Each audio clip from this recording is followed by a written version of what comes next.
வணக்க மக்களே, welcome to the ஃபெட்டர் show. இன்னைக்கு நம்ம பார்க்க போறது கேம் ஆன் அப்படின்ற ஒரு தெலுங்கு மூவியோட ரிவ்யூ. இந்த படம் பார்த்தீங்கன்னா அமேசான் பிரைம் ஓடிடி ஆப்ல அவைலபிளா இருக்கு. தமிழ் டப்பிங்லயுமே அவைலபிளா இருக்கு. இந்த படத்துல கீதானந்த் அப்படின்றவர் தான் வந்து லீட் கேரக்டர் பிளே பண்ணியிருக்காரு.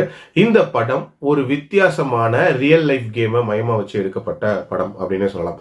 அதாவது இந்த படத்தோட ஹீரோவான சித்தார்த் ஒரு மிகப்பெரிய லூசரா லைஃப்ல இருப்பாரு. அவரை சுத்தி இருக்கிறவங்க எல்லாருமே அவரை ஏமாத்துறாங்க அப்படின்ற மாதிரியான ஒரு சிச்சுவேஷன்ல இருக்கும்.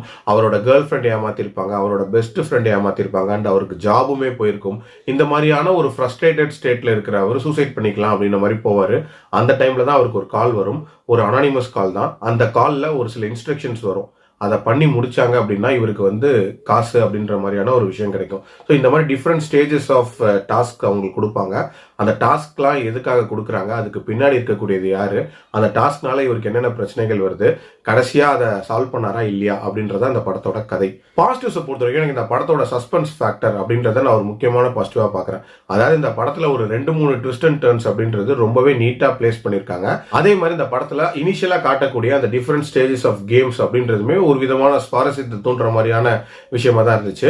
ஆல்சோ இந்த படத்துல கீதானந்தோட அந்த டிரான்ஸ்ஃபர்மேஷன் அப்படின்றதுமே ரொம்ப நீட்டா இருக்கும். ஆக்சுவலி ரொம்ப ஒரு பயந்த சுபாவமா ஸ்டார்டிங்ல காட்டியிருப்பாங்க.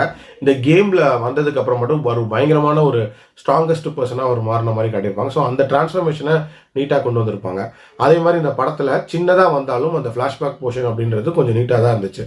மற்றபடி இந்த படத்துல பெருசா பாசிட்டிவ்ஸ் அப்படின்றதெல்லாம் இல்ல. நெகட்டிவ்ஸை பொறுத்த வரைக்கும் பாத்தீங்கன்னா இந்த படத்துல லாஜிக்கலி நிறைய விஷயங்கள் கனெக்டே ஆகாது அப்படின்னு சொல்லலாம். உதாரணத்துக்கு சொல்லணும் அப்படின்னா ஹீரோவோட ஃபேமிலி இருக்குல்ல, அந்த ஃபேமிலியே வந்து ஏமாறுறதுக்கே பிறந்த மாதிரியான ஒரு ஃபேமிலியா தான் இருக்கும். ரொம்ப ஈஸியா எல்லாரும் வந்து ஏமாத்திட்டு போயிட்டே இருப்பாங்க.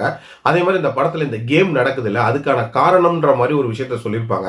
எனக்கு அதை பார்க்கும்போது தமிழ் படம் அப்படின்ற ஒரு ஸ்பூஃப் மூவி வந்துச்சுல்ல, அதோட கிளைமேக்ஸ் தான் எனக்கு ஞாபகம் வந்துச்சு அப்படின்னே சொல்றேன். நான் என்ன சொல்றேன் அப்படின்றது உங்களுக்கு அந்த கிளைமேக்ஸ் பார்க்கும்போது புரியும். அதே மாதிரி அந்த பழைய ரிவெஞ்ச் போர்ஷன் அப்படின்ற மாதிரியான சில விஷயங்கள் காட்டியிருப்பாங்க. அதுவுமே வந்து ரொம்ப அன்ரியலிஸ்டிக்கா இருக்கும். இன்ஃபேக்ட் ஜெயிலுக்குள்ளலாம் போய் ஈஸியா கொலை பண்றது அப்படின்ற மாதிரியான காட்சிகள்லாம் காட்டியிருப்பாங்க. ஐடியாவே இந்த படம் பாத்தீங்கன்னா அந்த கேமிங் சீக்வன்ஸ் எல்லாமே தாண்டி இந்த படத்தோட கோர் ஸ்டோரியே ஒரு மாதிரி லாஜிக்கலா ஃபிட்டின் ஆகாத ஒரு கதையா தான் நான் பாக்குறேன். என்னோட ரேட்டிங் இந்த படத்துக்கு 2.2 அவுட் ஆஃப் 5. இதுல அடல்ட் கண்டென்ட் அப்படின்றது ஒரு சில காட்சிகள் இருக்கதான் செய்யுது. லிப்லாக் சீன்ஸ்லாம் இருக்கு. ஸோ அதுக்கு ஏற்ற மாதிரி பிளான் பண்ணிக்கோங்க. டியூரேஷனை பொறுத்த வரைக்கும் ஒரு 2 மணி நேரம் 5 நிமிஷம் அந்த மாதிரி தான் இருக்கு. மீண்டும் அடுத்த விமர்சனத்தில் சந்திக்கிறேன். நன்றி, வணக்கம்.